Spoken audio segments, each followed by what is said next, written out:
Hola, hola. Hola, buenas tardes. Bienvenidas y bienvenidos a este 18º encuentro de la red. Estamos muy contentos de que estén acá con nosotros. Hoy ya tenemos una súper invitada, así que vamos a esperar unos minutitos a ver que se sume más gente, que siempre hay gente que llega ahí muy sobre la hora, así que vamos a esperar un ratito. Que estén muy bienvenidos todos. Recuerden silenciar su micrófono a medida que se vayan sumando. Y los invitamos, como siempre, a dejar en el chat. Ahí abajito hay un botoncito que dice chat. Pueden ponernos desde dónde se están conectando, si es la primera vez que se conectan, si ya han sido parte de otros encuentros anteriores. Nos interesa mucho saber quiénes son, dónde están, así que vayan poniéndonos eso. Vemos algunas personas que ya se han conectado antes y hartas personas que están por primera vez. Así que en el chat nos pueden ir poniendo de dónde se conectan, para que así nos vayamos conociendo un poquito. Hoy día tenemos una súper invitada que nos va a hablar sobre la comunicación. Es un poco la continuación del último encuentro que estuvo buenísimo. Nos surgieron muchas preguntas, así que tenemos por suerte y por fortuna a Francia otra vez con nosotros. Bienvenidas a los que se están sumando recién. Hay harta gente participando. Los invitamos a poner en el chat desde dónde se conectan, sus nombres, así nos vamos conociendo un poquito. Yo soy Caterina Balsecchi, soy la gestora de la red. Así que nada, les invito a esperar un ratito a que se conecten, unos 2 o 3 minutos que se conecten las personas, para que así podamos arrancar este 18º encuentro de la red online. Tenemos mucha gente participando hoy día. Así que bienvenidas y bienvenidos todos. Anoten ahí en el chat. No sé si está, ahí está apareciendo, desde Iquique. Bienvenida. Carmen, bienvenida. Están sumando más y más personas. Vamos a esperar unos minutitos. Buenas tardes, Gabriela. Buenas tardes, Gabriela, mamá de Benjamín, de Alto Hospicio. Bienvenida, muy bienvenida. Tenemos hartas personas que no se habían conectado nunca, así que les damos una muy bienvenida al encuentro online. No sé, Marce, ¿quieres? Partimos nomás, hay como hartas personas. Bueno, lo voy a dejar un minutito con Marcelo Mayra, que es el director ejecutivo de la Fundación CAI, que les va a contar un poco qué es esta tercera etapa del programa. Buenas tardes, Carolina. Dale, Marce.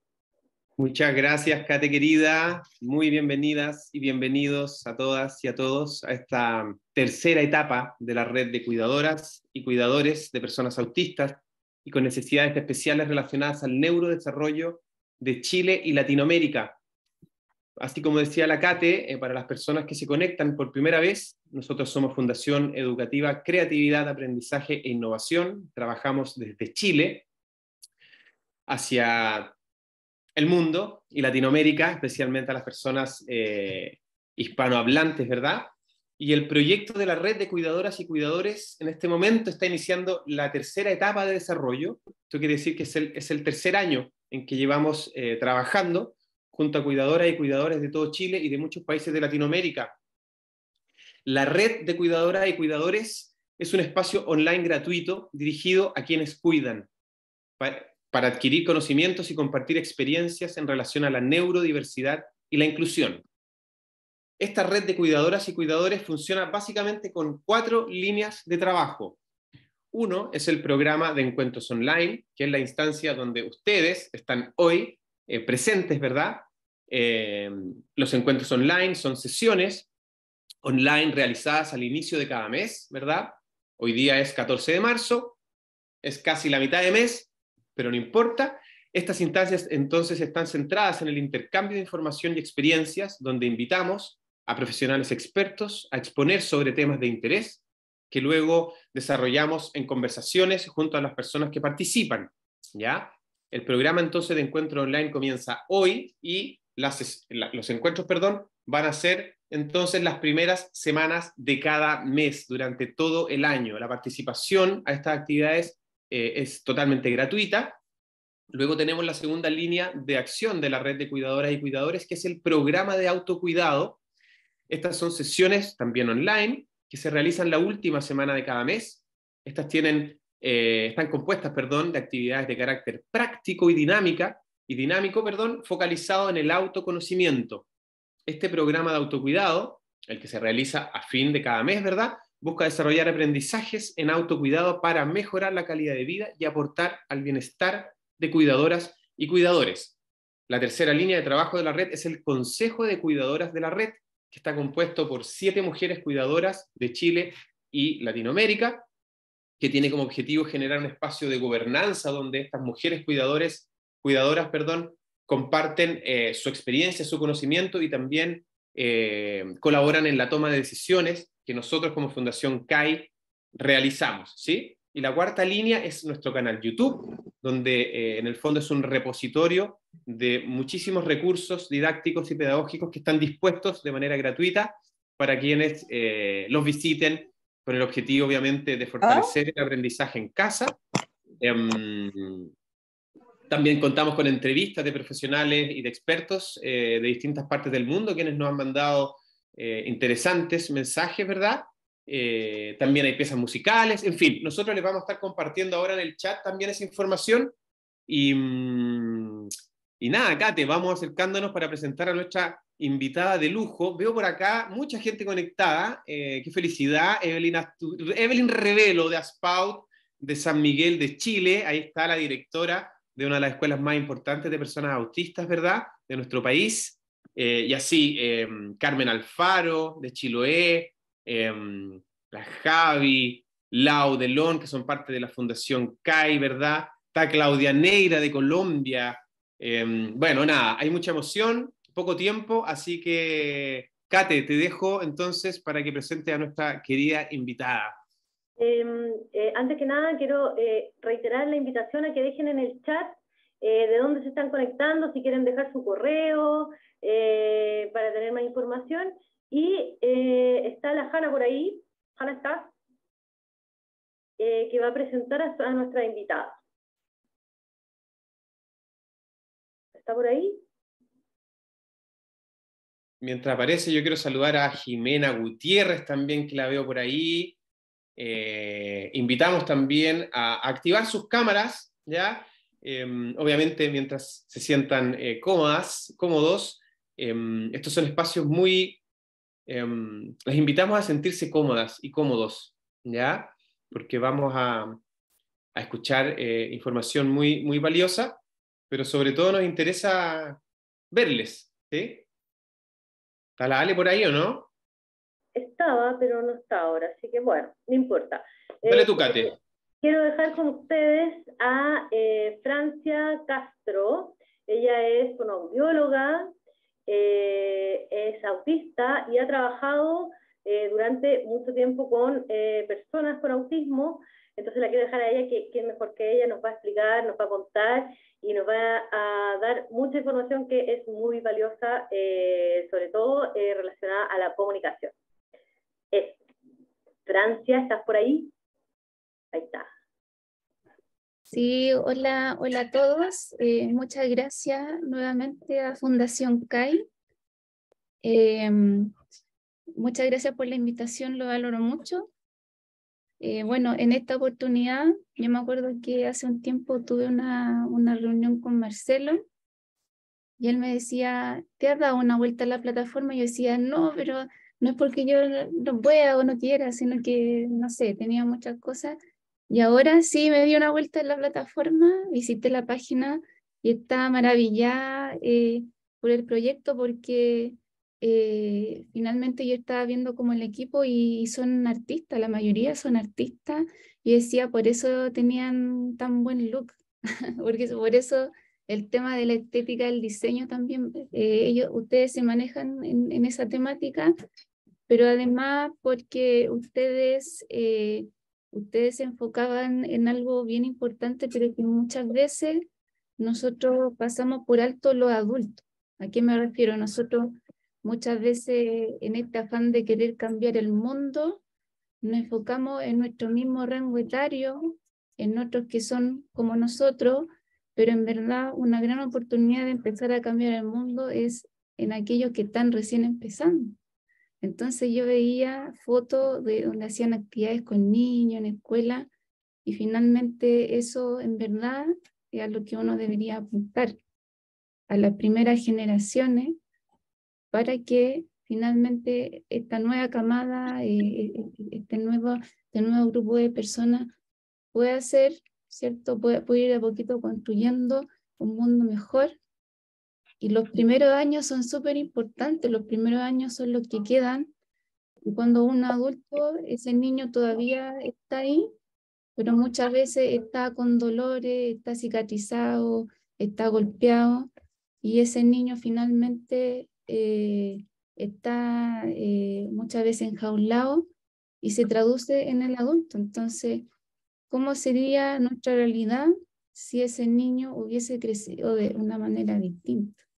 Y a eso hay que apuntar muchas veces, que a lo mejor me estoy yendo por otro lado, pero no sé, tenía ganas de decirlo. Y lo otro que también, cuando se habla de calidad en la educación, ¿o no? Muchas veces en temas de políticas públicas se habla de mejorar la calidad en la educación, y ahí también, o sea, también es un llamado de atención porque también muchos se enfocan en educación superior, educación media, ¿cierto? Pero la verdad, los primeros años, ¿cierto? Lo preescolar es muy determinante en esto también. Pero ¿por qué no lo visibilizamos? Sí, es cierto, ¿no? ¿Será nuevamente este tema de la cultura adultocentrista que nosotros no estamos viendo lo importante, lo que de verdad debería ser nuestro objetivo? Bueno, son preguntas para reflexionar. Muy bonito el proyecto de ustedes. Ahí fue bonito como ver, tenían como un círculo con hartos niños. Yo en un colegio, parece que era un colegio. Muy bonito.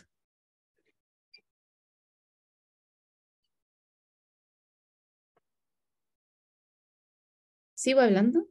Sí, sí, Francia, muchísimas gracias. Solo nada, devolverte la gratitud recíproca y sí, es fundamental todo lo que mencionas. Así que nada, estamos atentos a seguir escuchándote. Muchas gracias.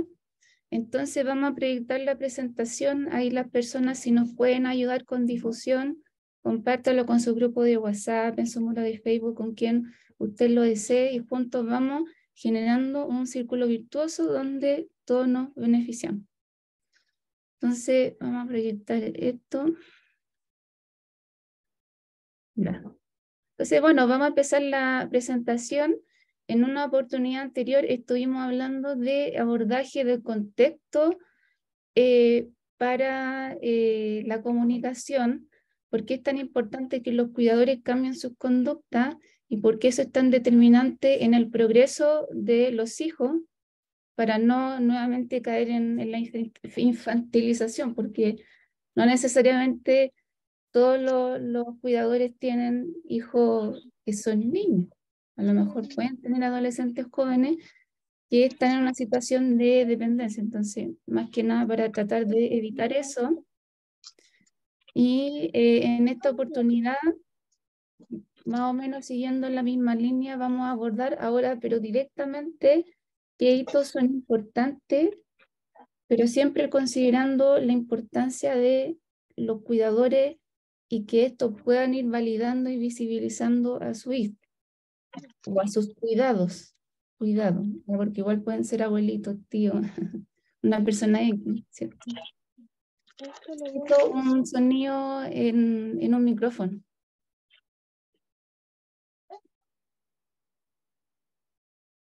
Ya. Entonces, bueno, quien les habla es Francia Castro, soy fonoaudióloga, también soy una mujer dentro del espectro autista, y aquí yo adjunté la bibliografía porque no es que uno invente, uno como que lo sacó de otro lado, cierto que sí o no, para que me crean, de verdad no lo inventé, habían referencias finalmente de fuentes bibliográficas. ¿Y por qué yo la bibliografía la coloqué acá y no al final de la clase? Porque a mí me costó un mundo poner la bibliografía y yo dije, ya si me costó un mundo, mejor no la pongo al final, si no se me va a olvidar mostrarla, no porque me esforcé. Entonces ya la muestro al principio para que no se me olvide. Y hay unos temas bien interesantes que no sé si lo alcancemos a abordar todo porque en general es mucho contenido. Lo que alcancemos a pasar, pero siempre priorizando las dudas de ustedes. Eso es lo principal. Entonces, bueno, nosotros sabemos que la comunicación es importante, pero ahí hay que hacer una distinción con los conceptos, porque muchas veces nosotros asumimos que el habla es lo mismo que la comunicación, y la invitación para ustedes es que podamos abrir nuestra mente y considerar que hay muchas formas de comunicar más allá del habla. Por ejemplo, a través de lo gestual, a través de la escritura, a través de lo visual, de lo pictográfico, ¿me entienden o no? Entonces, yo cuando solamente me quedo con el habla, yo limito muchas veces toda la información que está en mi contexto. Y el habla engaña, ¿ya? El habla los puede engañar. Porque si a mí me preguntan el día de hoy, hola Francia, ¿cómo estás? Yo digo, bien, estoy bien, ¿cierto? Bueno, si en esa situación yo solamente traigo el habla, yo me quedo con esa información, si está súper bien o no. Pero en cambio, si yo veo más allá y soy capaz de visibilizar la conducta que tuve, entonces yo empiezo a hacer otra reflexión. No creo que estuviese tan bien, porque estaba dudosa, estaba dubitativa. No vi que su cara mostrara una expresión de felicidad, contenta. Entonces, esa información, si yo me la como, si yo la omito, no llego a la verdad. Y la verdad nos va a ayudar a tener mejores herramientas para poder ayudar a los estudiantes, ¿cierto? Llegar a la verdad. Y bueno, tal así como los mentirosos, uno observa ciertas conductas que están como que no tienen mucha coherencia, algo así, lo mismo. Llegar a la verdad tiene que ver con ir más allá de lo aparente, y llegar a la verdad también de conocer los potenciales y la fortaleza de ese niño o de ese hijo o de ese joven. Porque a lo mejor yo en mi ignorancia puedo estar pensando, no, si él no sabe tanto. Pero es que a lo mejor si usted le pasa un lápiz o usted le pasa una tablet o usted le entrega un sistema por el cual se puede explayar, a lo mejor ahí vamos a descubrir al estudiante y puede demostrar todo lo que es capaz de hacer. Pero para ello nosotros tenemos que también educarnos y empezar a romper con nuestros círculos viciosos de no querer escucharlo, porque eso es lamentablemente algo que nos pasa a nosotros dentro de algo que se llama la cultura adultocentrista, porque algo que caracteriza a nuestra sociedad es que muchos aspectos giran en torno a este rango de edad de los adultos jóvenes. Y aunque uno no quisiera, también de a poquito se va traspasando a lo que son los niños. Por ejemplo, esto que comentábamos el otro día, esto de la Barbie, que a la Barbie le gusta vestirse a la moda, está pendiente de pintarse, de comprarse un auto, de comprarse una casa, que en verdad son necesidades de adultos jóvenes. Los niños en verdad deberían estar preocupados de otras cosas. Y ahora los chicos están pendientes de quieren ser TikTokers, quieren ser, ¿cómo que se llama esto? Influencers de Instagram, que en verdad uno dice, ¿y dónde está eso de jugar? ¿Dónde está eso de la imaginación? Y bueno, finalmente aspectos que son propios de la infancia y que uno no nos va a volver a vivir, ¿cierto? ¿A qué le estamos dando prioridad? ¿En qué nos estamos enfocando? Son preguntas que es bueno plantearse. Entonces, si yo pienso en el adultocentrismo, yo pienso que como herencia cultural tengo mucho que cambiar. Nosotros tenemos costumbre innata y uno no se da cuenta, pero que la sigue reproduciendo. Entonces la invitación es a que ustedes puedan ir romper de a poquito con eso y empezar a hacer un mea culpa, porque muchos aspectos que tienen que ver con que los niños no avancen tanto, tiene que ver también con los cuidadores. Porque si los chicos, uno quiere trabajar la comunicación o quiere trabajar las conductas problemáticas, muchas de ellas tienen un origen en los adultos. Por el lado de la comunicación, si el chico no tiene una necesidad de comunicar, no la ejerce y por lo tanto no la desarrolla. Y un chico que tiene todas las comidas a mano, los juguetes a mano, los objetos de interés a mano, es un chico que no necesita pedirlo y por lo tanto no necesita comunicarse. Por otro lado, desde el punto de vista de las conductas problemáticas, entre comillas, problemáticas, porque muchas tienen que ver con el adulto, porque finalmente estos círculos viciosos se perpetúan a través del tiempo, porque el adulto le da un sentido a esa conducta y finalmente sigue sucediendo porque es la que cumple la función. Porque si un niño no verbal o preverbal, porque se está tratando de cambiar el vocabulario, si un niño preverbal que aún no habla me quiere llamar la atención y hace esto, ¿cierto? Hay que ser realista. El adulto no le va a prestar atención. Espera, Jorgito, espera. Yo estoy pasando la aspiradora. Entonces, ¿qué tiene que hacer Jorgito para que recién pueda obtener la atención del cuidador? Tiene que pegar, tiene que llorar, tiene que lanzar objetos y todo este tipo de cosas. Y después nosotros nos cuestionamos, ¿pero por qué hace esas cosas? ¿Por qué? Y ahí muchas veces está la explicación. Y la explicación radica en el adulto, ¿sí? Entonces, bueno, aprovechando que estamos acá, yo quiero agradecer a Macarena Kreff y a Miguel Higuera. Gracias a Macarena Kreff y Miguel Higuera tenemos la oportunidad de entregar estos contenidos que mejoran la calidad de vida de las personas y de las familias y a ustedes les va a ser muy útil. ¿Ya? Siempre que puedo le agradezco mucho a ellos y bueno, parte de lo que me comenta Macarena,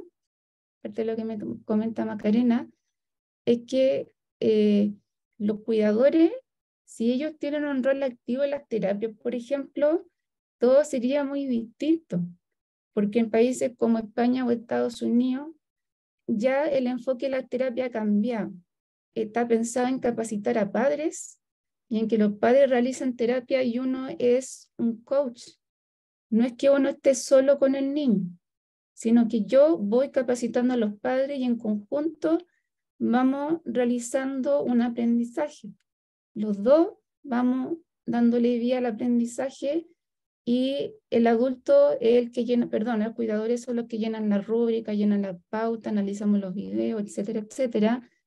Pero yo no hago todo el trabajo. A mí me interesa que los cuidadores aprendan porque ellos van a estar toda la vida con sus hijos o van a estar apoyando a sus cuidados y es una inversión a largo plazo que tiene más significado, porque da lo mismo no si yo tengo los contenidos, porque en algún momento yo puedo desaparecer de la vida de esos estudiantes, pero los cuidadores no. Si los cuidadores se capacitan y empiezan a aprender de forma progresiva, es algo que van a tener para toda la vida y eso va a ayudar a poder acompañar de mejor manera a sus cuidados.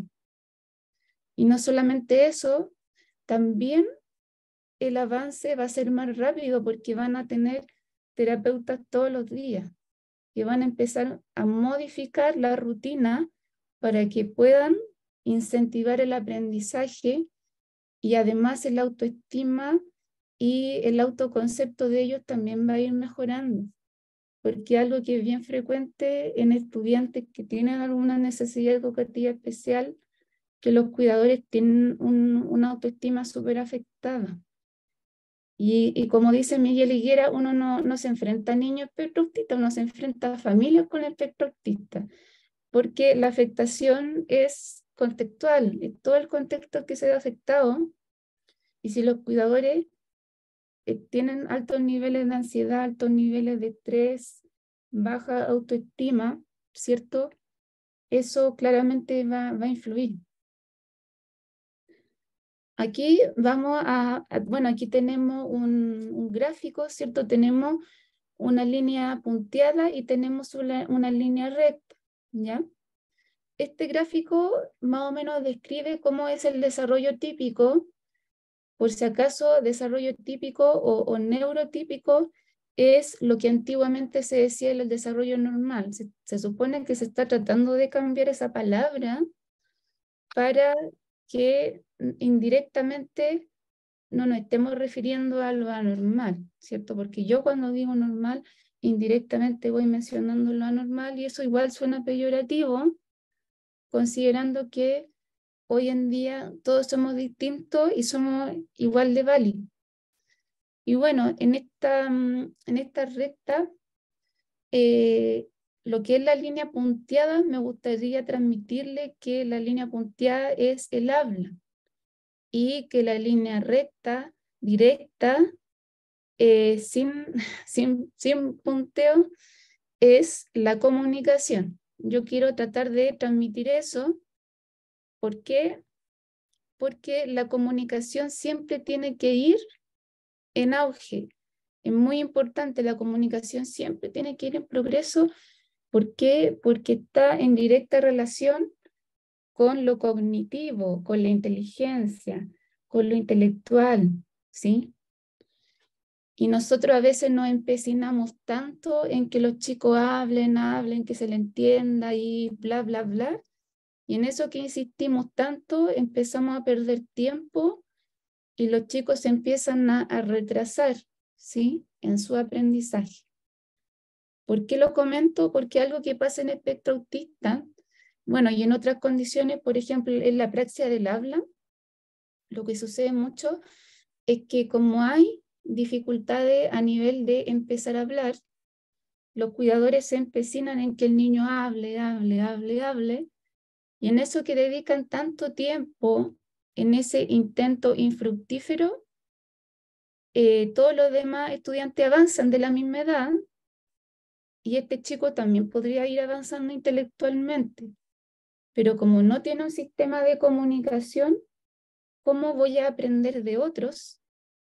Porque yo aprendo de otros a través de la comunicación.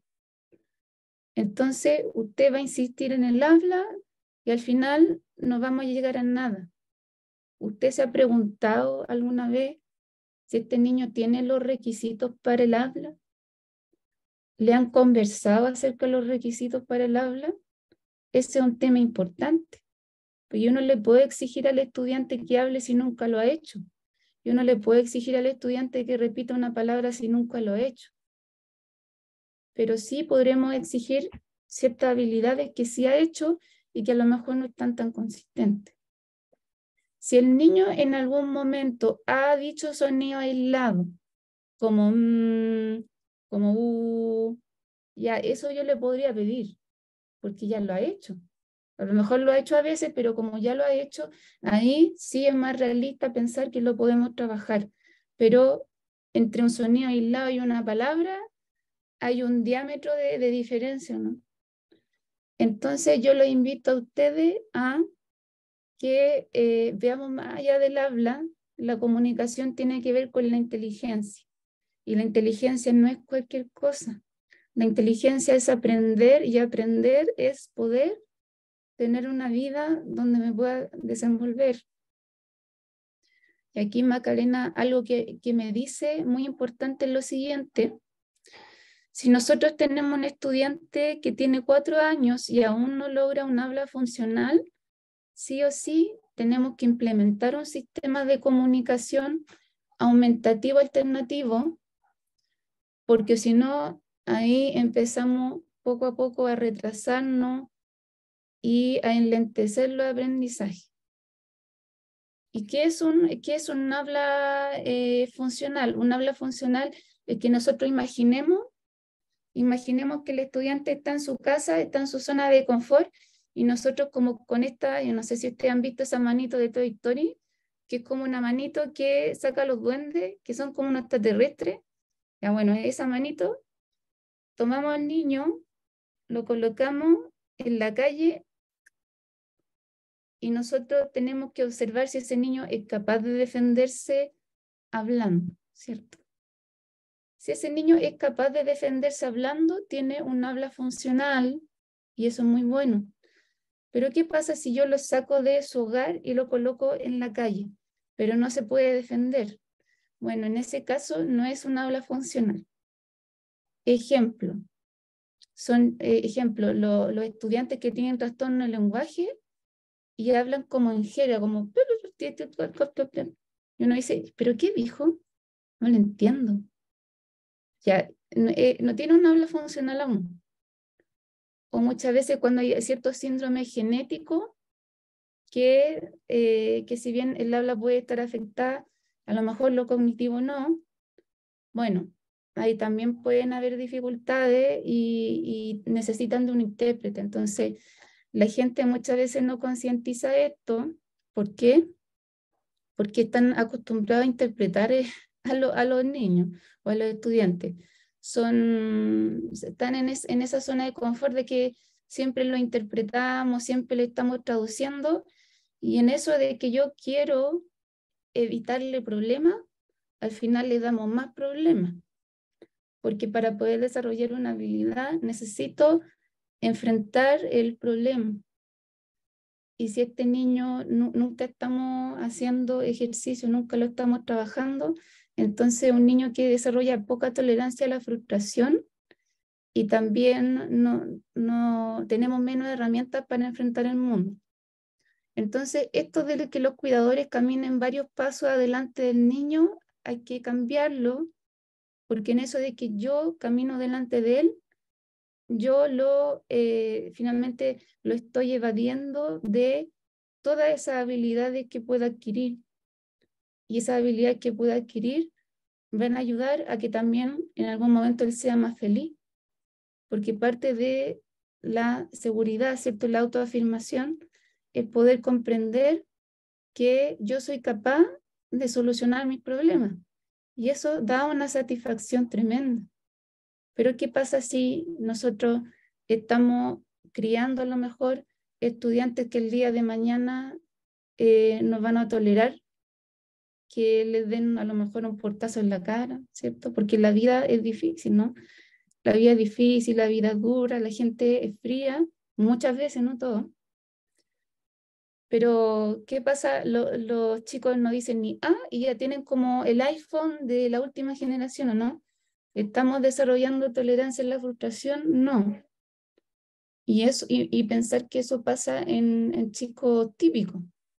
Si ya pasa en ellos, entonces, con mayor razón, la vida puede ser frustrante para los que tienen necesidades educativas especiales. Y si se dan cuenta, eso tiene que ver con cambios en los adultos. Hacer entender a los adultos que en la vida uno se cae, en la vida uno llora, y eso está bien. Porque para estar felices, a veces vamos a tener que llorar y entender la diferencia, que llorar y tristeza y decepción le dan un sentido muchas veces a esos éxitos, ¿cierto? Y bueno, no es que uno le exige de la noche a la mañana a los cuidadores que cambien radicalmente, sino que igual es un trabajo progresivo, es un trabajo de estarle haciendo preguntas: ¿qué piensa usted de esto? Que él tenga un rol más activo también dentro de nuestras reuniones. Y uno nota cuando los cuidadores son proactivos, cuando los cuidadores están preocupados, siempre están llenos de preguntas, te comentan: oye, Francia, ¿sabes que la otra vez Juanito hizo esto y yo no tenía idea? Uno ve cuando la disposición es distinta, mientras que esos cuidadores que uno sabe que no están tan pendientes, como que no hay ni una novedad. No, si estamos ahí, ninguna novedad, ¿cierto? Y tampoco uno ve que están haciendo la tarea. Entonces, bueno, en el desarrollo típico, ¿por qué la línea punteada ondula y la otra no? Porque el habla es variable, el habla nos engaña y puede ir, ¿cierto? En el fondo, en un vaivén, en el desarrollo típico. Dentro del desarrollo típico, en los primeros años, hay etapas donde los chicos como que se estancan y después retoman en cuanto al habla, pero algo que siempre está en directo auge o en constante auge, el nivel intelectual o los aprendizajes. Entonces, si yo me enfocara siempre en la comunicación, siempre yo estaría incentivando la inteligencia. Y a lo mejor el habla a veces me acompaña, a veces no, pero una decisión muy sabia es poder siempre dar herramientas en ese sentido. Entonces aquí vamos a hablar de una neurodiversidad que es el trastorno del lenguaje. El trastorno del lenguaje se caracteriza muchas veces porque hay retraso del lenguaje en los primeros años y a lo mejor el chico neurotípico a los 2 años ya dice frase de 2 palabras, el chico con trastorno del lenguaje todavía no habla a los 2 años, ¿cierto? Entonces, si yo me quedo con la punta del iceberg, yo voy a ver que este niño como que no tiene contenido. Ya es triste decirlo, pero muchas familias piensan que porque los chicos no hablan, no son tan inteligentes, se podría decir. Entonces, no, veamos más allá de eso. Tenemos que llegar a la verdad, pero vamos a llegar a la verdad siempre y cuando ese chico tenga un sistema de comunicación. Entonces, bueno, como los chicos con trastorno de lenguaje tienen menos dificultades en la imitación, entonces uno puede enseñarle aspectos más gestuales y avanzan rapidito. Entonces, si yo le doy un sistema de gestos a un chico con trastorno de lenguaje, siempre esta línea va a ir creciendo, creciendo, creciendo, creciendo, va a ir subiendo, subiendo, subiendo, hasta que en un momento, a lo mejor el habla está más cómoda, se libera, ¿cierto? Y demuestra un buen desempeño, ¿cierto? Que en Estados Unidos, por ejemplo, con esta metodología del Baby Science, han hecho estudios, han hecho investigaciones sobre chicos que tienen trastorno del lenguaje y utilizan Baby Science, que es un sistema de gesto sencillo, ¿cierto? A nivel psicomotor, a diferencia de la lengua de señas, que es más complejo. Y se observa que, claro, los chicos no hablaban a los 2 años, pero tenían 5 años y tenían un coeficiente intelectual un poquito más alto que aquellos que no recibían Baby Science. Entonces, eso es un dato importante. Si yo, ese chico de 2 años que no hablaba, ¿cierto? ¿Qué pasa si yo en la terapia me hubiese enfrascado en que hable, que hable, que hable? Se hubiese frustrado mucho a lo mejor, porque insistir en algo que le cuesta a él, le frustra porque a nosotros nos frustra. E insistir tanto en algo que yo sé que me va a ir mal, finalmente va a crear en mí una aversión a la terapia. No, es que sabes que no me gusta trabajar con la tía porque yo sé que me va a pedir cosas que me cuestan mucho y yo me frustro. Pero quizá tendríamos que empezar un poquito más abajo, empezar con una imitación gestual, porque si yo sé que se va a frustrar con el habla, ¿qué pasa? Se nos va a ofuscar, ¿cierto? Como se dice en nuestro país, no va a querer nada de nada y al final no hay aprendizaje, porque para que exista aprendizaje tenemos que estar tranquilos, tenemos que estar regulados y sobre todo tenemos que estar felices, ¿sí? Yo, ¿por qué hablo de feliz? Porque cuando uno dice estos términos, cuando a un profesional le escuchan decir, ¿por qué usa estas palabras tan así como simplonas, no? Bueno, es por lo siguiente, porque hay aspectos de la vida que es bueno también ir validando y en la familia, algo que caracteriza mucho entre el vínculo de la familia con su hijo es el afecto, ¿no? Y bueno, esta es una historia, yo no sé si la conté la vez pasada, pero si la conté la vuelvo a contar. yo tengo un paciente, un niño que tiene espectro autista y era un chico preverbal y ahora le están saliendo sus primeras palabras. Fue un trabajo que estuvimos haciendo, no trabajando el habla directamente, sino que trabajando con lámina y con gestos. Y bueno, este chico descubrieron los cuidadores que cuando ellos llegaban del trabajo, llegaban a la casa, él iba corriendo feliz a encontrarlo. Y estaba así contento y saltaba y como él expresa su felicidad. Y ellos se dieron cuenta de que cuando él estaba feliz, él repetía de forma más fluida las palabras y ellos estaban trabajando en la repetición. Entonces eso no hay que subestimarlo, no hay que pasarlo por alto. Esa información que nos dicen los padres es muy, muy importante, porque eso demuestra que un chico cuando es feliz también aprende mejor. Entonces, yo tengo que dejar mi delantal de lado muchas veces y validar estas historias que nos cuentan los papás, porque son muy importantes y son una ayuda tremenda para nosotros. Ellos me están ayudando muchísimo. ¿Y qué pasa si yo me hubiese empecinado mucho en que este chico hablara, lo hiciera repetir, considerando que no lo iba a hacer? Entonces este chico iba a estar frustrado, ansioso, estresado, y eso no es un buen contexto para aprender. Cuando uno aprende tranquilo y aprende contento, todo se hace mucho más fluido. Entonces, la comunicación es importante y estar tranquilo también. No le voy a exigir algo que el niño nunca ha hecho o el estudiante nunca ha hecho, tenga cuidado, ¿ya? Si el chico nunca ha hablado, no le pida que hable. Si el niño nunca ha señalado, no le pida que señale. Pero si al menos ha señalado 2 veces, podríamos hacer que ese señalamiento sea más consistente. Ay, ¿se escucha como un río parece? Ah, pero se desapareció. Esta es la historia del médico paciente. Esta es bien famosa. Ese médico que le dice, no, si espere nomás, espere el próximo año y venga a verme a mí.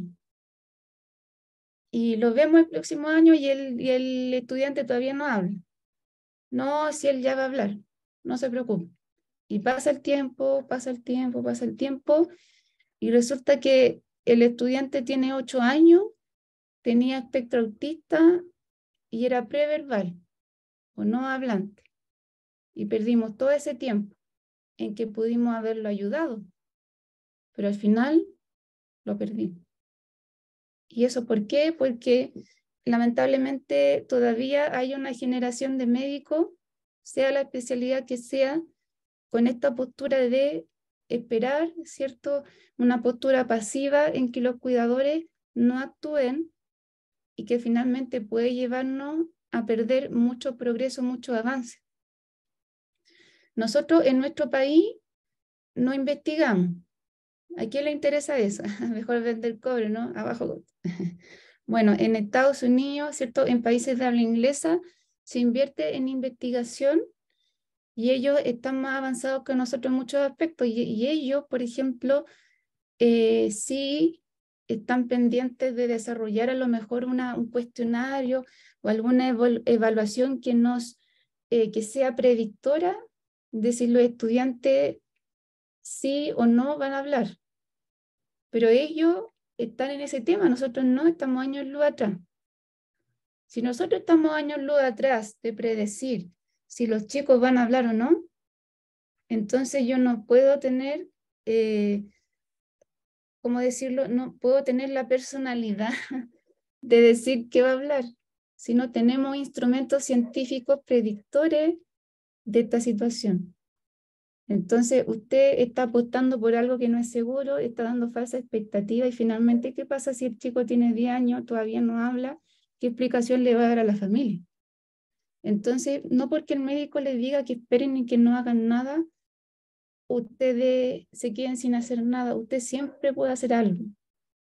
Si usted piensa que el niño va a hablar, no importa, igual haga algo. Igual usted haga intervención temprana porque ante la duda, mejor actúe. No se arriesgue, ¿ya?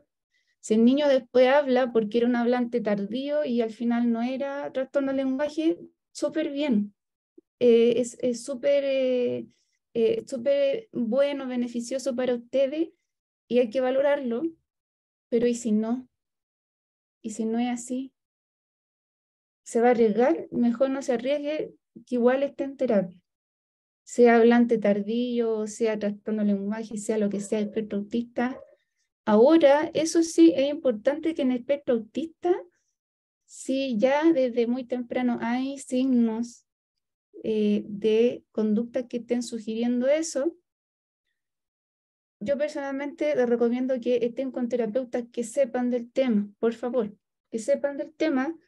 ¿Por qué? Porque el terapeuta que sabe de espectro autista se enfoca en la comunicación y no en el habla. No en la punta del iceberg, sino que el iceberg completo. Y muchos fonoaudiólogos, ¿qué pasa? Que nosotros tenemos que reconocer que a nosotros no nos enseñan a trabajar con estos niños. A nosotros no nos enseñan a trabajar con niños espectro autistas, sino que nos enseñan a trabajar solo con niños con trastorno del lenguaje. Y si es que, y por lo tanto, cuando nos enfrentamos con chicos que no hablan, quedamos ahí, ¿cierto? Sin saber qué hacer. Entonces, si usted está en esta situación, que el terapeuta en mentolatum, como se dice en Chile, que hace todo y nada, entonces un gran riesgo de perder tiempo valioso. Yo no digo que esté todo perdido, a lo mejor el chico sí avanza, pero quizás sea muy distinto versus una persona que se dedique al tema. Tengan cuidado con eso. Por ejemplo, de lo que yo estoy mencionando. Usted tiene un chico o un estudiante joven espectro autista. ¿Qué es importante en la evaluación de fonoaudiología? Evaluar la comunicación, me refiero a comunicación es mirada, si esa mirada está integrada a las funciones comunicativas, hay que trabajar el nivel de juego que tiene, en qué etapa del juego está, hay que evaluar la imitación, qué habilidad de imitación tiene, hay que evaluar presencia de conducta problemática, hay que evaluar cómo está la actividad de la vida diaria y su vínculo con la comunicación, hay que evaluar los círculos viciosos de los cuidadores, hay que evaluar también el contexto escolar, qué necesidades se están presentando en la escolaridad. Muchas veces también vamos a tener que evaluar esto de los intereses restringidos, y a lo mejor si hay intereses restringidos vamos a tener que expandir el juego, cosas por el estilo. Y si es un terapeuta ocupacional, que sea un terapeuta ocupacional que sepa de integración sensorial ideal.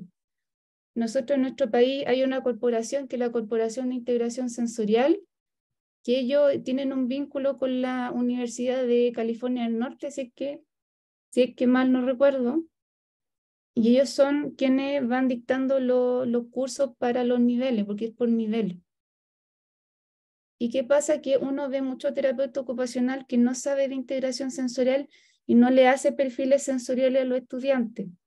Y tampoco le entregan una dieta sensorial a los cuidadores, siendo que la dificultad en procesamiento sensorial es una de las condiciones más frecuentes en el espectro autista.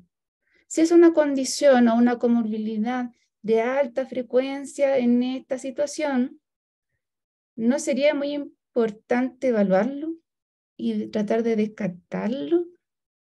Y yo la otra vez yo hice una publicación en mis redes sociales de eso y hartos terapeutas ocupacionales querían como funarla. Y en verdad muchos padres salieron a defensa porque de alguna manera ignoraban ese tema. Y la verdad es que si el tema sensorial es tan importante y muchas veces es el origen de conductas problemáticas en estudiantes, sí tiene sentido que nosotros lo evaluemos de forma exhaustiva, ¿sí? Una dieta sensorial empodera a los cuidadores, ¿para qué? Para ganar horas de aprendizaje en casa, y un perfil sensorial me va a dar la información recabada de cómo están los sistemas sensoriales, porque en los chicos, no todos los chicos tienen saturación auditiva o no todos los chicos tienen un tema con la textura. Van a haber chicos que sí, chicos que no, que tienen 3 sistemas a lo mejor afectados, pero yo no voy a saber esa información hasta que puedan hacer esa evaluación de forma metódica, ¿sí? Y estas dificultades en el procesamiento sensorial, ojo, que no son exclusivas del espectro autista, también dentro de la neurodiversidad hay otras condiciones que la tienen. A mí me ha tocado ver chicos con trastorno de lenguaje que tienen dificultades en el procesamiento sensorial y tienen que ser evaluados por terapia ocupacional respectivamente. Entonces, bueno, cuando hablamos de calidad en la estimulación del lenguaje, siempre se habla de cantidad, ¿cierto? Siempre se habla de cantidad, que mucho es mejor. Pero eso igual tiene una desventaja. Miren, yo no sé si está Helen Gris ahí, pero si está Helen Gris ahí, le vamos a hacer una traducción, porque yo no sé si usted entiende esto que es más cultural nuestro. Helen es de Bolivia. Y hay ciertas cosas que en Chile es parte de nuestra cultura. Por ejemplo, no sé, polera china o dulces fruna, ¿cierto? Los dulces fruna son baratos y uno puede comprar varios, ¿cierto? Que la calidad no sea la mejor es otra cosa, ¿cierto? Entonces, bueno, cuando yo hablo de calidad de la estimulación del lenguaje, voy a pensar en estos helados fruna. Yo tengo una cierta cantidad de dinero y yo me compro harto helados fruna, ¿cierto? Porque finalmente, ¿a mí qué me dijo la terapeuta? Usted compre harto helado fruna y mientras más compre, mejor. Y yo dije, ya, bueno, vamos a comprar harto helado fruna. Pero después me di cuenta que por mucho helado que uno comprase, tampoco eso satisfacía o el sabor no era el que yo buscaba, ¿cierto? Y ahí es importante hablar de la calidad de la estimulación del lenguaje. No sacamos nada con comprar tanto helado fruna, si a lo mejor ninguno es de buena calidad. A lo mejor es importante que vaya de la manito precio y calidad, ¿cierto? El mejor precio, al menor costo dentro de lo que se pueda. Finalmente eso es una transacción beneficiosa para nosotros. Y de calidad se habla poco, se habla más de cantidad en la estimulación del lenguaje. Y calidad en la estimulación del lenguaje tiene que ver con cambios en los adultos. Que llamen a los hijos o llamen a los estudiantes por su nombre de partida. Cuando yo le digo a otra persona, oye, Francia, algo pasa en mi cerebro, algo se activa. Y bueno, todo lo que es este tema de emprendimiento, de marketing y esa estrategia, algo que usan mucho es llamar a las personas por su nombre, ¿cierto? ¿Es una coincidencia? No es una coincidencia. Pero cuando yo hablo a una persona por su nombre, yo estoy haciéndole un llamado a que esas áreas del cerebro ¡pum!, se prendan, ¿cierto? Se iluminen. Y la atención empieza a ser distinta. Si nosotros comparamos un cerebro con habla dirigida, a un cerebro donde yo le estoy hablando a otra persona, a otro adulto, el cerebro con habla dirigida es el que va a recibir más información. Si yo le hablo de forma dirigida al estudiante, al niño, al joven, va a recibir la mayor información. Porque los adultos a veces piensan que si yo converso con la tía, él solito se va a ir estimulando el lenguaje. No es tan así. Porque cuando uno es visibilizado por el padre, por el cuidador, cuando a uno le prestan atención, cuando uno lo escuchan, uno se da cuenta, ¿sí? No subestimemos a los chicos son más inteligentes de lo que usted cree. Si ellos no son visibilizados, validados y usted no les presta mucha atención a ellos, sí se dan cuenta, porque también son muy visuales. Los estudiantes, los primeros años, son muy visuales. Y si es espectro autista, más visual todavía.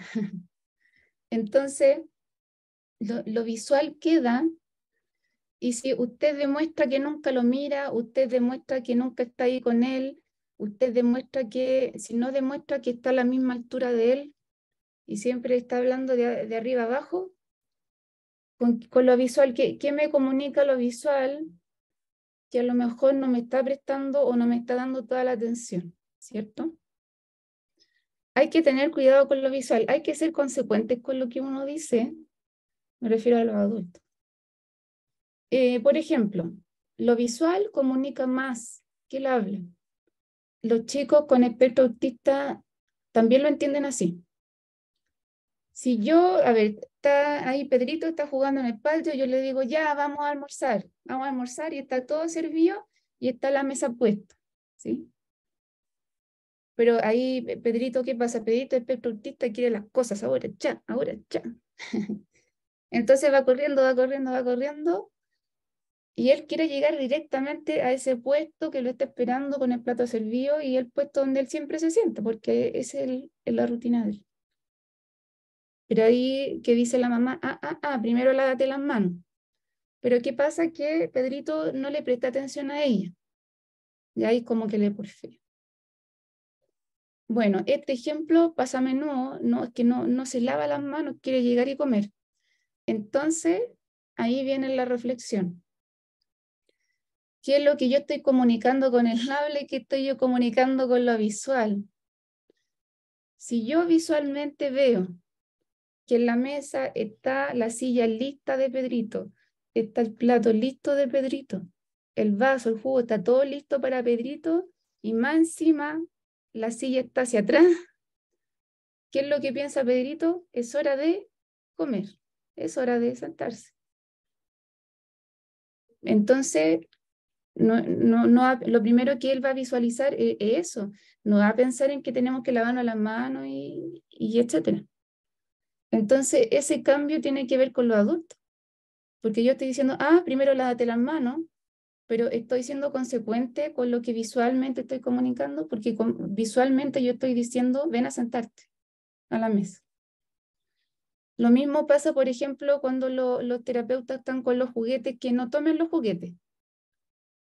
No, es que esos juguetes no los tiene que tomar él, pero visualmente, ¿qué estoy comunicando? Este juguete está nuevo y está ahí, tómalo, tómame, juega conmigo, porque está ahí. Entonces, si usted no quiere que lo toque o lo tome, ¿por qué está ahí? ¿Sí? ¿Estamos siendo consecuentes con lo que hablamos? A lo mejor no. Y si yo quiero que los chicos se calmen cuando están desregulados, y yo también estoy en esa misma sintonía, entonces tampoco es mucha diferencia, porque visualmente yo estoy comunicando que tenemos que estar enojados, que es un ambiente de tensión también. Entonces yo a través de lo visual comunico mucho. Y cuando alguien a mí me miente, yo lo miro y yo sé, porque el habla engaña, ¿cierto? El habla es lo superficial y en eso hay que tener cuidado. No sé si yo puedo ver si es que hay alguna duda o no. Yo podría hacer eso, ver si hay alguna duda antes de pasar a la siguiente diapositiva o no. Sí, Francia. Sí, Francia, como tú quieras, Francia, si quieres preguntar ahora, si alguien quiere preguntar algo, Sí. si no podemos dejar las preguntas para el final, como Sí. prefieras tú. Ya. ¿Ale?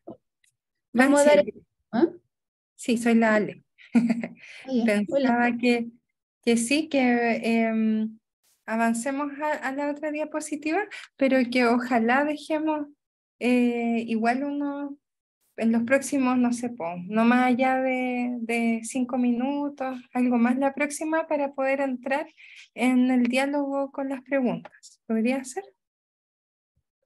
Ya. Entonces paso a la siguiente diapositiva y de ahí una pregunta, algo así. Sí. Ya. ¿Puede ser? Ya. Gracias. Qué interesante e importante todo lo que estás compartiendo, Francia. Lo pensé con su voz, como cuando uno lee y uno lo imagina con su voz. vamos a hablar un poquito, esto es un poquito más técnico, pero es importante, ¿ya? Si ustedes se pierden, bueno, ahí me dicen. La edad no es relevante, la idea de esto no es que usted se compare, lejos lo peor que pueden hacer ustedes es compararse, que usted mismo se compare con el de al lado o que usted compare a su hijo con los de al lado.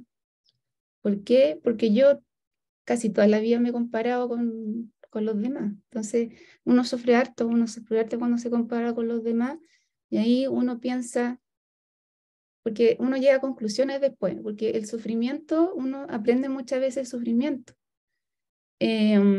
Y el sufrimiento te ayuda a sacar ciertas conclusiones. Y en un momento yo concluí, nunca voy a ser como los demás, nunca voy a ser como los demás. Pero eso necesariamente tiene que tener una connotación negativa, sí, esa es la cuestión. Necesariamente tiene que tener una connotación negativa. Durante muchos años a mí se me inculcó eso, que tenía que haber una connotación negativa. Pero hoy en día yo igual estoy tratando de hacer un balance más beneficioso, ¿cierto? Y eso está bien. Yo nunca voy a ser como los demás. Y eso está bien. Entonces, porque también tiene su lado de fortaleza, ¿cierto? De habilidad, de poder salir adelante. Y hay cosas que yo he logrado hacer y que a lo mejor los demás no van a poder hacer. Por ejemplo, yo emprendí con este proyecto y yo no les voy a mentir, a mí me ha ido bien, me ha ido bien. Yo no estoy bajo el yugo de alguien que me maltrate, que me haga acoso laboral por mi condición. No estoy bajo el yugo de la envidia, de que alguien me fune en mis proyectos, porque a mí en la universidad me funaron proyectos, ¿cierto? Y de parte de profesoras de la universidad me funaron proyectos. Yo quería hacer proyectos, por ejemplo, con adultos mayores, con otros rangos de edad, y la misma profesora a mí me funaron esos proyectos. Entonces uno dice, ¿hasta qué punto yo puedo ser yo misma y poder ser feliz también? Porque poder lograr tu objetivo tiene que ver con ser feliz. Que los chicos con necesidades educativas especiales logren sus objetivos tiene que ver con ser feliz también. Entonces, yo tuve la esperanza y la gratificación de poder independizarme, de poder solventar este proyecto y ayudar a muchas personas. Y personas no solamente de Chile, a lo mejor de afuera también. Y ahí uno también podría decir, nunca voy a ser como los demás. Y a lo mejor eso está bien. A lo mejor eso que en algún momento fue súper terrible, de que nunca voy a ser como los demás, yo siempre he querido ser como los demás, pero nunca lo voy a hacer. A lo mejor ahora nosotros recién estamos viendo la dimensión que tiene esa frase, ¿cierto? Y ese mensaje, bueno, que se lo transmitan a su hijo o a sus cuidados, porque los balances se ven después, no se ven en el momento. Yo también, yo no salí con mi generación, yo salí atrasada de la universidad. Y yo todavía tengo a lo mejor colegas que están bajo el yugo de un jefe o todavía no están trabajando lo que estudiaron. Entonces, ahí uno dice finalmente, ¿qué tan importante es el tiempo? ¿O qué tan importantes son las etapas? Porque lo importante es siempre mejorar uno mismo y eso mismo se lo quiero transmitir en este gráfico, ¿me entienden o no? Porque si usted se queda con el tiempo que hoy tiene 25 años y todavía está ahí en la universidad, todavía no, y está ahí condicional más encima. Bueno, si ustedes se quedan con eso de que la edad, de que en este momento que tiene 50 años, como ya entró a la universidad a 50 años, ustedes van a hacerse un caldo de cabeza, ¿sí? Y van a sufrir. Pero en cambio, si yo dejo de mirar hacia el lado y me empiezo a enfocar en mí y empiezo a ver en mi interior, entonces yo voy a concentrarme en lo que viene ahora. ¿Y qué es lo que me toca ahora? Me toca la primera palabra. Y da lo mismo si el de al lado está hablando de corrido, da lo mismo. Lo importante es poder seguir con mis logros y valorarlo. Entonces, en algún momento, a lo mejor yo dejé mirar para el lado y uno empezó a avanzar, ¿cierto? Y poder encontrar esa verdad puede costar. ¿Y por qué cuesta? Porque afuera hay mucho ruido. Afuera hay mucho ruido porque la gente siempre sabe lo que tenéis que hacer, te dice lo que tenéis que hacer. No, si tú eres normal, tranquila. Y al final todos esos ruidos te confunden y finalmente a lo mejor te alejan de lo que de verdad necesitas. Entonces, ustedes no se enfoquen en, oh, mi hijo tiene 5 años y tú todavía no hables, no se enfoquen en eso. Ustedes enfóquense en su caminito que es tan valioso, ¿cierto? Y los tiempos son relativos, porque a lo mejor en la quinta dimensión 1 minuto son como 5 años, ¿no? Entonces el tiempo es súper relativo. Entonces, dejando eso de lado para que no se comparen con esta tabla, esto es más o menos el progreso de cómo es la comunicación los primeros años. Y yo cuando hablo de espectro autista, hay aspectos que van a estar con mayor dificultad. Y tiene que ver con lo social, ¿cierto? O la dimensión del uso del lenguaje. Al inicio, los chicos, los bebés, tienen una conducta súper automática. ¿Por qué? Porque, bueno, los seres humanos tienen como una especie de comando, ¿no? Una personita pequeñita que tocan botones, algo parecido a eso, ¿no? Bueno, la cosa es que ese comando al inicio no está 100% en el cerebro, sino que en un inicio está en el tronco del encéfalo, que es un órgano que está un poquito más abajo del cerebro. Y ahí hay algunos tripulantes. Pero después, con el pasar de los años, cuando los bebés empiezan a crecer, de a poquito todos esos tripulantes que están en el tronco del encéfalo empiezan a viajar hasta el cerebro, y ahí el cerebro al final se queda ahí comandando todo. ¿Por qué se habla del tronco del encéfalo? Porque al inicio las conductas de supervivencia en los bebés son automáticas. Por eso está este reflejo de Babinski, reflejo de Moro de paracaídas. Por ejemplo, en el reflejo de Babinski, uno hace esto, ahí está. Ahí lo que está haciendo Ale con las manitos, ¿cierto? Entonces, eso es un reflejo, es una respuesta refleja de supervivencia, y lo mismo con el reflejo de búsqueda de la succión. Entonces, en la medida que estos tripulantes van viajando del tronco del encéfalo y se están trasladando de casa al cerebro, estas respuestas automáticas van bajando y empiezan a subir las respuestas más conscientes. ¿Por qué los bebés son tan torpes a nivel de movimiento o a nivel, por ejemplo, de praxia, de secuencias motoras, de la misma comunicación? Porque todavía le están pasando el comando del tronco del encéfalo al cerebro. Todavía están en ese proceso de, ¿cómo que se llama esto?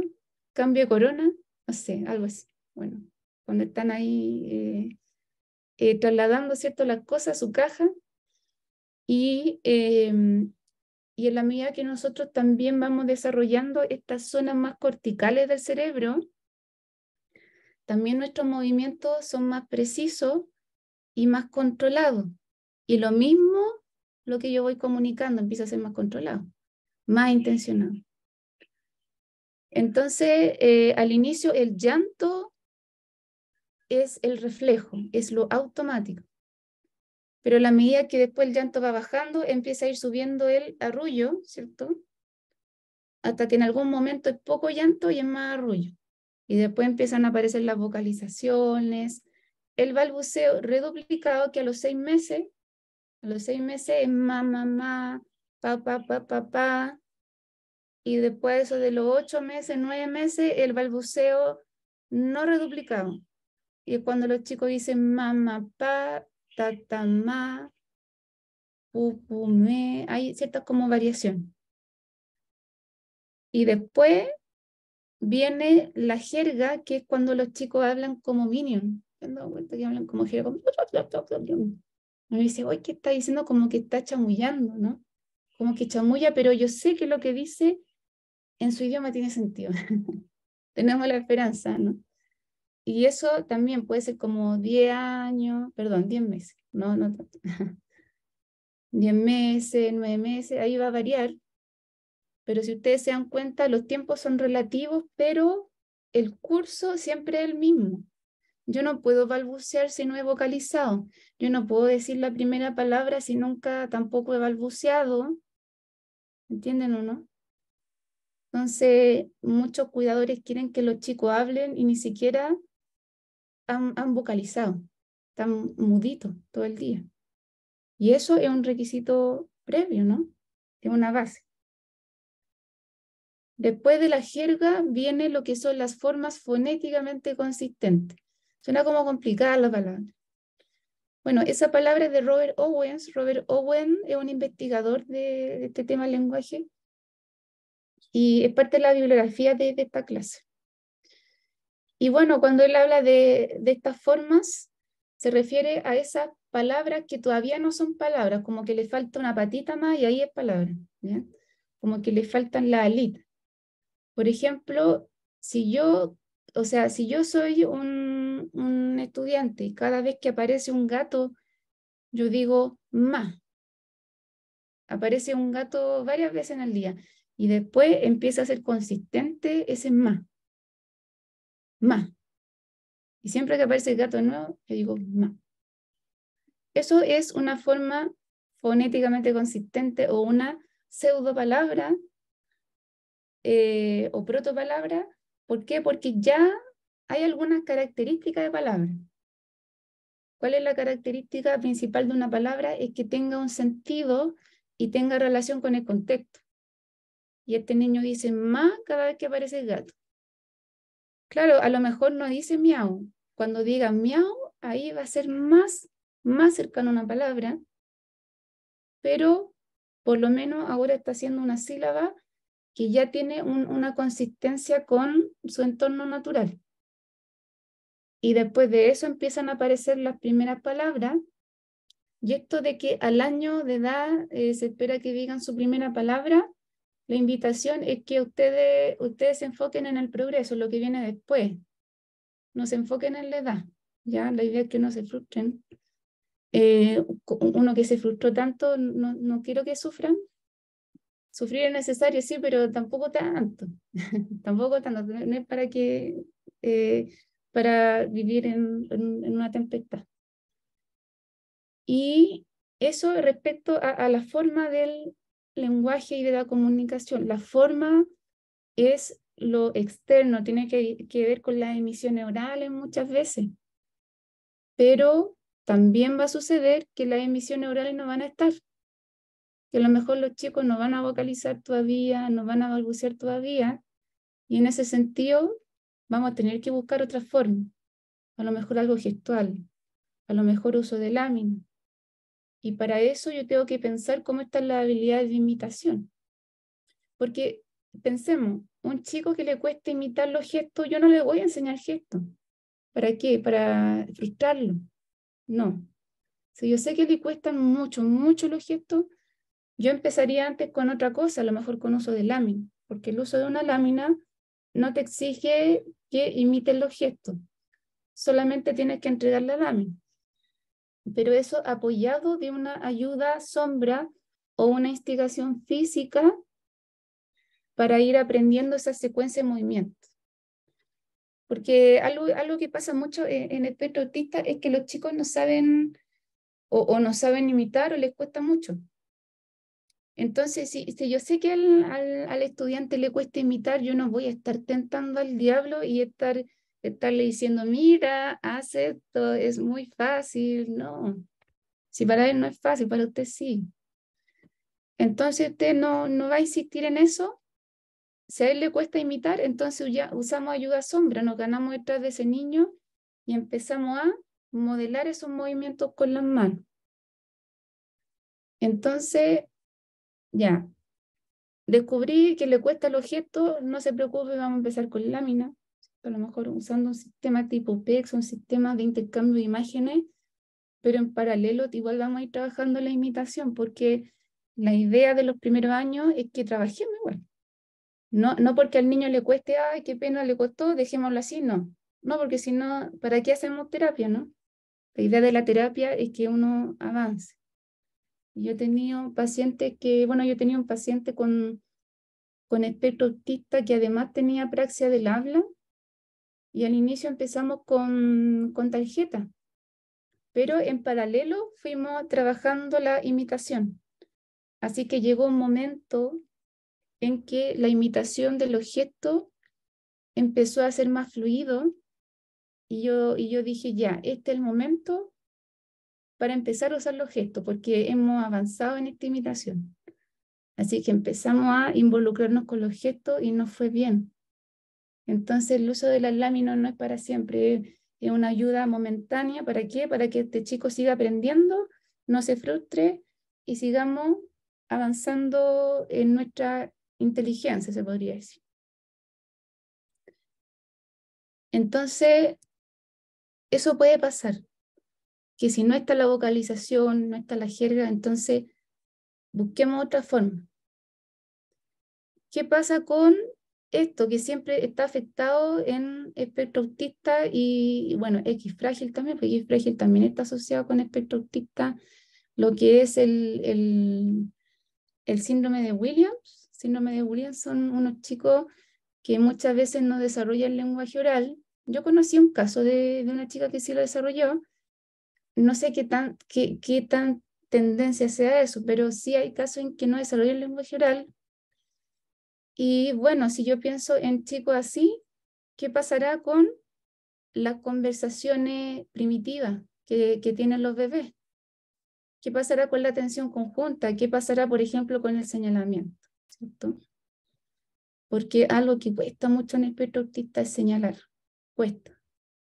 Nos señalan, toman de la manito y te llevan. Y ahí hay que cambiar las conductas del cuidador, no del niño. El niño sigue la corriente nomás. El niño hace las cosas porque le funciona, en verdad no se pasa tantas películas comunes. Bueno, esto de las protoconversaciones, por si acaso las protoconversaciones es cuando los bebés dicen "Uy", y la mamá le dice, uy, cosita linda, ¿dónde estoy? Aquí estoy, ¿cierto? Y se ríe. Eso en el espectro autista es muy difícil. Responder preguntas o esta reciprocidad, o sea, este pimponeo, te toca a ti, me toca a mí, te toca a ti, me toca a mí, ¿cierto? Entonces, eso muchas veces quizás se logre después, quizás se logre otras habilidades antes. Por ejemplo, quizás señalar se logre antes que ese pimponeo a lo mejor. La atención conjunta es cómo yo voy compartiendo experiencias con otros y me voy sumando también a esa experiencia, porque la atención conjunta tiene dos patitas. Está la patita de la respuesta a la atención conjunta, que es primero, y está la patita de la iniciación a la atención conjunta.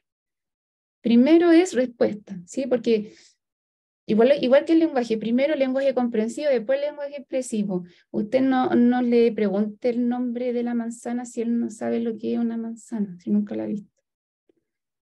Entonces, primero es que los chicos sean capaces de mirar hacia dónde indica el dedo. Esa es la respuesta de la atención conjunta. ¿Qué pasa en el espectro autista? Yo hago esto. Mira, y él se queda mirando el dedo. Entonces, como que de alguna manera esta línea imaginaria no la estamos visibilizando. Y la iniciación a la atención conjunta es cuando ya el chico señala. Señala por sí mismo, pero no señala para cualquier cosa. Señala para mostrar, que eso es algo que también cuesta en el espectro autista. Que esos niños te busquen porque sí, para hacer vida social, eso es muy difícil, ¿o no? Lo más probable es que lo busque a usted para pedirle ayuda. Y si ya lo ayudó, como que adiós, ¿ya? Eso era, adiós. Solo quería que me ayudaras, nada más. Entonces, esa es la diferencia también con el chico neurotípico. Los chicos con trastorno de lenguaje también. En esa tarea les va bien a los chicos con trastorno de lenguaje, incluso con síndrome de Down, porque ellos a nivel de habilidades sociales tienen muy buenas competencias. Entonces, ellos te van a mostrar objetos, eventos, actividades del día a día para llegar a ti, para llegar a tu corazón. ¿Por qué? Porque cuando yo muestro un avión, el fin no es que yo obtenga algo, sino que el fin es que el cuidador o el adulto lo mire y comparte esa experiencia conmigo. Mientras que en espectro autista, lamentablemente, uno lo va a buscar porque necesita ayuda, pero el fin no está en el otro, el fin está en mí, ¿cierto? Y eso, pero no todo está perdido, ¿no? Eso es la solución para llegar a ello. Esa es la solución para llegar a ello. No nos quedemos en el no. Quedémonos en lo que sí se puede. Y lo que sí se puede es que con esa característica podemos llegar a ello e ir desarrollando lo otro, ¿cierto? Entonces, la atención conjunta, ¿cierto? La atención conjunta 9 meses, 10 meses, y el señalamiento primitivo o los primeros señalamientos va a ser al año de edad. Pero van a ser algunos señalamientos, al año y medio va a ser un señalamiento más consolidado. Y esta referencia no tiene nada que ver con fonoaudiología, tiene todo que ver, todo que ver, todo que ver. El juego tiene que ver con la inteligencia. Si yo no sé que el chico tenga déficit intelectual, tenga una dificultad a nivel de la inteligencia, ¿cómo yo puedo saberlo? Viéndolo jugar. Tengo que mirarlo jugar. Véalo cómo juega y ahí usted va a descubrir la verdad. Y hay chicos que tienen 10 años y juegan como un bebé de 6 meses. ¿Por qué? Porque se colocan objetos a la boca, toman y tiran, toman y tiran, toman y tiran repetidamente. Entonces, algo que a simple vista puede significar, oh, este hijo que es agresivo, tiene mala conducta, es porfiado.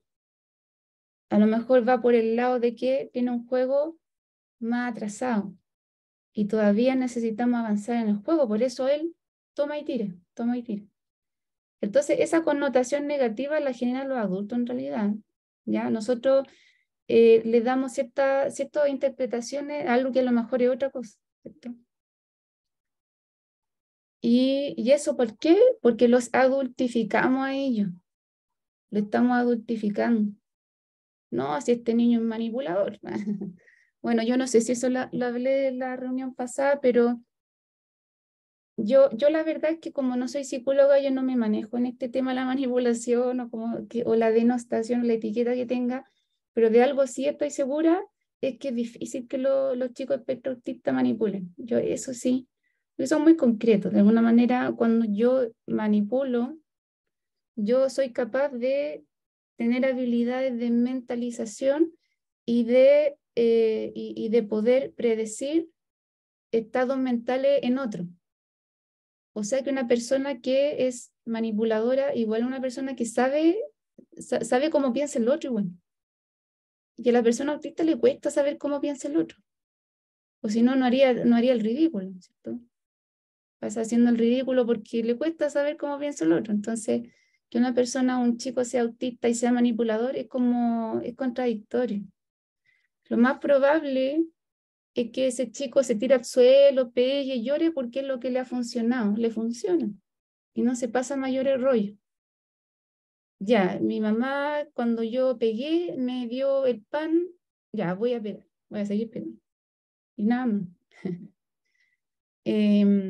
Entonces, eso finalmente nace de las interpretaciones. Nosotros a veces vemos más allá de lo que hacemos interpretación. No, si este niño entiende lo que es la limpieza y el orden, por ejemplo. Bueno, yo tengo un sobrino que es espectro autista y yo le traje hartos juguetes una vez, se los compré de esos que son dáctiles. y él empezó a abrir los juguetes y las bolsas las tiraba a la basura. Entonces, ahí, ¿qué pasa? La abuela dijo, ¡ay, qué bacán, ¿cierto? Que este niño es ordenado, limpia. Ya. Eso, por ejemplo, son interpretaciones de uno. Son rollos que uno se pasa, no quiero que suene triste, sino que un poquito para tratar de ponerlo en el lugar de él. Esto de que porque botó el papel a la basura es una secuencia automática, es una rutina. Es una rutina que se ha hecho tantas veces que empieza a ser automática. Pero esto de que nos pasemos rollos, que le entiende este concepto de limpieza, del orden, de que tenemos que estar todo estructurado y la casa limpia, eso ya son rollos de nosotros. ¿Y por qué son rollos de nosotros? Porque nosotros, cuando no tenemos dificultad de ser concreto, somos más abstractos y, por ejemplo, cuando uno es más abstracto, ve más allá de las cosas. La persona concreta no. La persona concreta va al objetivo. Francia, disculpa. Sabes que ya estamos como bien justos en el tiempo. Ah, ya, bueno. Entonces, quería proponer si podemos ofrecer la palabra a las participantes, a los participantes, por si querían dejar preguntas. De repente también pueden ser preguntas que quizás quedan en el chat y puedan ser abordadas en el futuro. Puede ser, porque no, esto no queda aquí. Sí, Francia es una colaboradora muy importante de la red y la idea es seguir como contando con sus apoyos.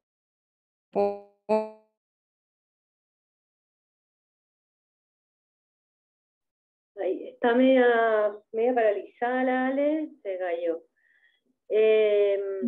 Nada, estamos medio pasados en la hora, entonces si alguien quiere levantar la mano, ahí veo a Andrea Comelín, tiene la manito levantada.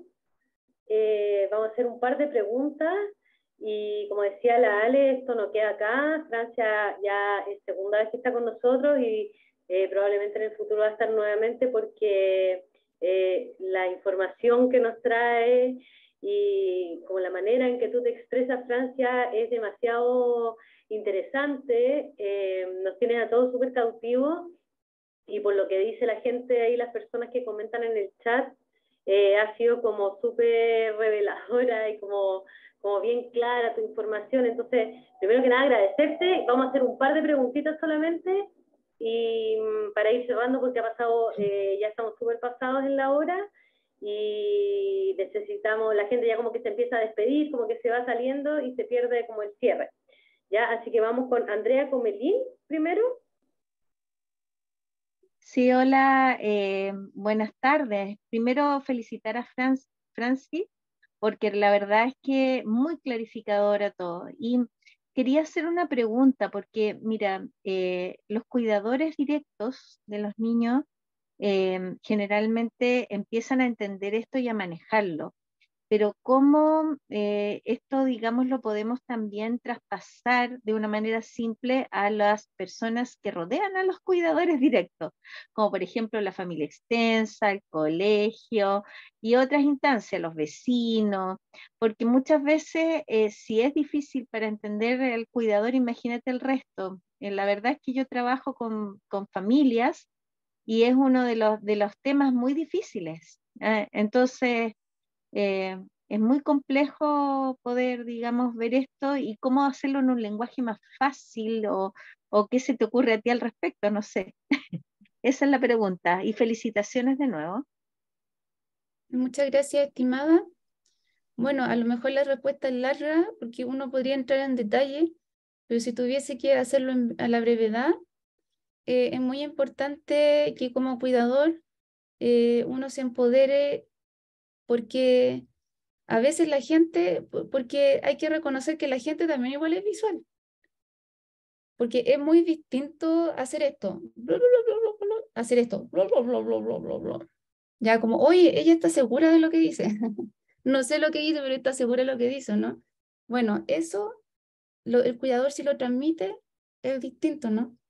Y para eso, para que el cuidador transmita eso, necesita también saber muy bien lo que va a transmitir y saber muy bien del tema y también empoderarse en ese momento, porque algo que sería bueno cambiar en las terapias es que los terapeutas también nos capaciten más y nos empoderen más para yo tener herramientas y tener en mi poder decisiones que en la semana van a surgir, porque si por ejemplo, la tía Valentina, que es la TO, no está en la casa cuando el chico se descompensó, esa mamá necesita herramientas para saber qué hacer. Y si la tía Valentina capacitó a esa mamá y le empezó a dar alas para volar, entonces va a estar mucho más segura, esa cuidadora va a estar más segura de qué hacer ante esa situación. Entonces, bueno, antes de divulgarle al resto de la persona o tratar de concientizar al resto de la persona acerca de esta situación, habría que reflexionar qué tan segura o seguro estoy de lo que voy a comunicar. ¿Estaré del todo seguro? ¿Estaré del todo empoderado? Si no es así, entonces vamos a empezar ese caminito y vamos a buscar a esos terapeutas que nos ayuden, porque yo sé que no todos son de esa línea tampoco. Macarena Kreff es de esa línea, mi supervisora, pero no necesariamente así. Y ya el ir educando al resto, cuando yo ya doy esta imagen visual de empoderamiento de seguridad, es distinto. Y créanme que la gente a lo mejor del 100% a lo mejor le va a entender un 25% a usted. Pero ¿con qué se va a quedar la gente? Oh, esto es importante, ¿no? Bueno, eso. Gracias, Francia, y gracias, Andrea, tu pregunta. Tengo a Eli también con la manito levantada. ¿Eli? Hola, hola, buenas tardes. Saludos desde Oaxaca, México. Una pregunta de lo último que comentó la estimada Francia, de que esas, por decirlo así, buenos modales en los niños autistas no son porque sean pues bien educados, sino es como una acción en automática que hacen. ¿Es así?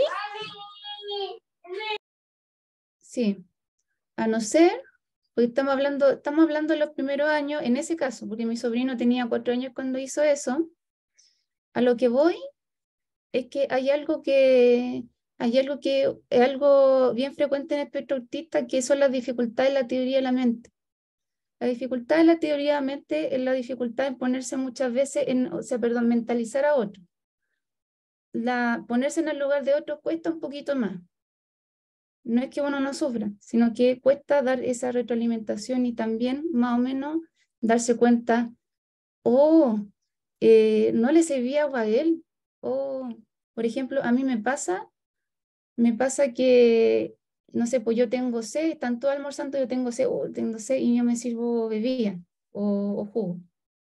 Listo, me serví y ya, sería, y coloco la botella ahí. Y los demás me quedan mirando. Yo digo, y yo pienso, ¿por qué me miran? Chuta, no le serví a los demás. Y yo quedo como mal educada, ¿o no? Perdón, pero no es de grosera, o sea, es que estaba tan inmersa en mi mundo paralelo porque tenía una idea fija en ese momento. Tengo sed, quiero jugo. Y en esa idea fija estaba como en una dimensión paralela y me costó ver alrededor. Entonces, algo que a simple vista me puede hacer parecer descortés, o lo que pasó con mi sobrino, algo que a simple vista puede parecer cortés, a lo mejor es una idea fija de que él, hay una bolsa, vamos a botarla a la basura. Muy bien. Listo, y se celebra él solito. Entonces, este ejercicio es una forma muy, muy útil de más o menos saber cómo piensan ellos, porque lamentablemente, ¿qué pasa cuando los profesionales no hablan de autismo? No hacen la vida igual más difícil, ¿cierto? Para la persona autista la vida es difícil y más encima un profesional, a usted cuidador, le hace la vida también difícil porque lo llena de palabras extrañas y rebuscadas y a lo mejor tampoco le entiende muy bien la vida de la persona autista, ¿entiendes, no? Entonces, eso es bueno reflexionarlo. Gracias. Igual ya estamos como pasaditas las 5.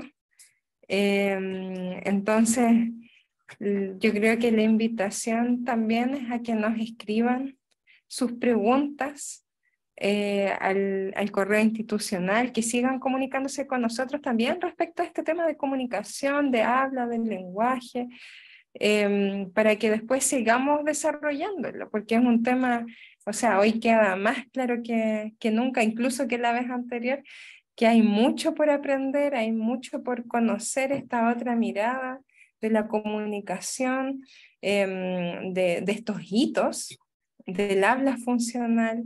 Hablamos mucho de adultocentrismo en el encuentro anterior, mucho de adultocentrismo, y eso nos permite hoy día también con ese pie, sobre ese pie, empezar a hablar estos elementos que, como decía Francia, son quizás más técnicos, más específicos sobre este desarrollo que tiene sus tiempos relativos. Pero la idea es que ustedes sigan consultando para que nosotros también sepamos, a partir de esas dudas, a qué dar más acento también, ¿ya? Así que siempre estas retroalimentaciones son importantes. Francia, ¿quieres decir algo así como de cierre? O sea, es que hice hiperfoco. ¿Ustedes saben lo que es o no? Hiperfoco. ¿Han escuchado esa palabra, no? ¿No? Ah, ya. Yo no sé, a lo mejor Ivana sabe lo que es el hiperfoco, la hiperfocalización. La hiperfocalización es algo que sucede en autismo, en el espectro autista, que de repente me concentro tanto en lo que estoy hablando y como que, oh, son las 5 de la tarde, no puedo creerlo, como eso. Y como que, uno habla y pasa rápido el tiempo, entonces el tiempo es relativo, ¿cierto? El tiempo en cada persona es distinto y eso me pasó ahora. Hoy, Pero porque me gusta hablar de eso. Oye, yo Pero es solamente maravilloso. quiero darte las gracias, Francia, por tu disposición, por la información que nos entregas, por la claridad con que la entregas, y me quiero quedar con algo que dijiste hace un ratito, que lo anoté porque me pareció muy espectacular, y que es que para progresar debe estar feliz la niña o el niño con el que estamos trabajando. Y como no exigirle cosas en el fondo que lo van a hacer pasar un mal rato, porque no es que el niño no quiera progresar, simplemente en ese momento no está preparado para ese desafío. Eso me pareció súper claro y me quiero quedar con eso. Bueno, darte las gracias una vez más por haber estado con nosotros. La gente, no sé si tú leíste o pudiste leer un poquito el chat. Todas las personas que participaron, muy agradecidas, muy impresionadas de tu capacidad de entregar la información. Así que nada, eso solamente, muchas gracias.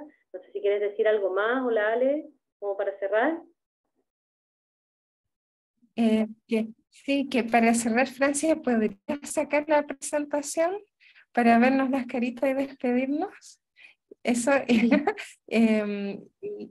eso, súper.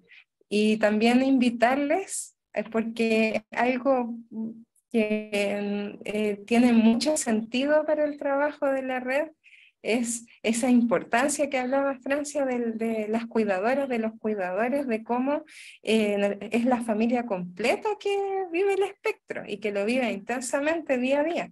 Entonces, en razón de aquello, la Fundación ofrece este soporte amoroso, este acompañamiento en el programa de autocuidado para tratar de abordar los niveles de estrés y ansiedad.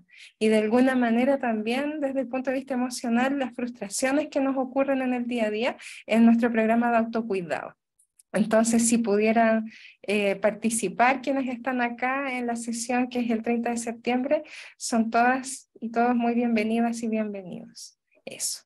Muchas gracias por estar acá. Gracias, Francia.